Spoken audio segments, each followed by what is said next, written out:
yung pagkasabi niya sa akin na kasama na yung magulang ko, di ba? Parang ano yun, out of sa akin wala naman. Basta ako, murahin ako ng mga fans. Okay lang niya kasi kumbaga ito yung trabaho namin. Kumbaga okay lang sa akin yun. Nothing personal. Diba? So, huwag lang idamay yung siyempre magulang natin, nanay natin, or mga anak natin, asawa natin.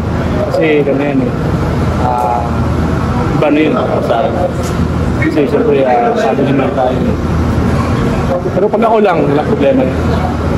I can take the hit. Yun lang naman, yun naman. Kaya sinabi ako lang, hindi ko naman siya minura, hindi ko lang ako sabi ko lang naman sa dapat huwag ganun. Dapat di mo kami pwedeng murahin ng kasama yung family natin, mga anak namin. So, tapos na yun, okay na sa akin. Tapos na gawin din yung parang dito. Siyempre, protect the players din, diba? Kasi mura na nga sa boss. Mura na nga sa social media, pati pa naman sa live, diba? Siyempre, tao na din tayo, nasasakot din tayo, diba? Yun lang naman sa akin. Hopefully, hindi na ulit mangyari sa mga ibang players kasi siyempre masakot sa akin. Or nung fourth mo lang siya. Yung pagsito sa akin yung malik siya. Narinig ko na eh. Pero hindi nayaan ko lang. Pero nung tumayo na ako, iba na yung sinabi. Gulang ko, anak ko. Iba na yun. Pero, yun nga, wala naman. Okay na ako. Napatawad ko na yun. Tapos na ako. Tapos na yun. Move on na. Next scene ulit. Pero Jericho, you did the right thing na sabihin sa akin.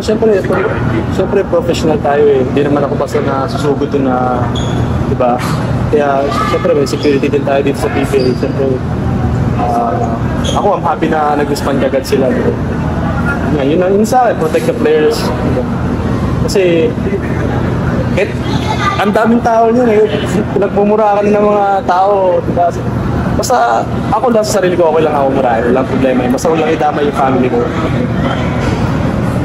Would you do the same thing if there's a negative today? Basta wag lang sama yung magulang or anak ko. Okay lang sa akin.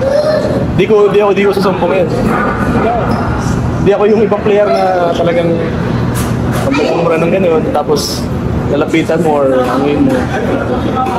Ako, laro lang talaga eh. Ako nga, tinirang ako ng Houston kayo na, pero it's part of the game eh.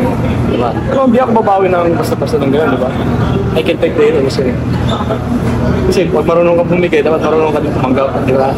Kaya ako, kung pinapala ko rin yung mag-usap lang kami, sabi ko sa akin, that was a nice hit, sabi ko, ibukol nga ako dito eh. Pero okay lang. It's part of the game, siyempre, basketball sa physical game. And I enjoy playing physical. Yun lang naman sa akin. Basta yun lang sa mga fans. Siyempre, huwag lang isama yung mga in family. Ako, personally, maraming mga oras pala ako. Ako, gagawin ko na yung trabaho. Consolation of the fish na natin.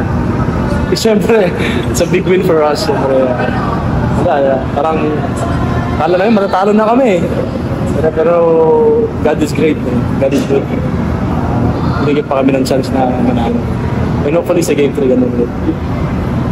Jericho, yun nga may outside na mga ganun nangyari tapos sabi mo muntik pa kayo matalo. Paano lang kayo naging composed nung end game?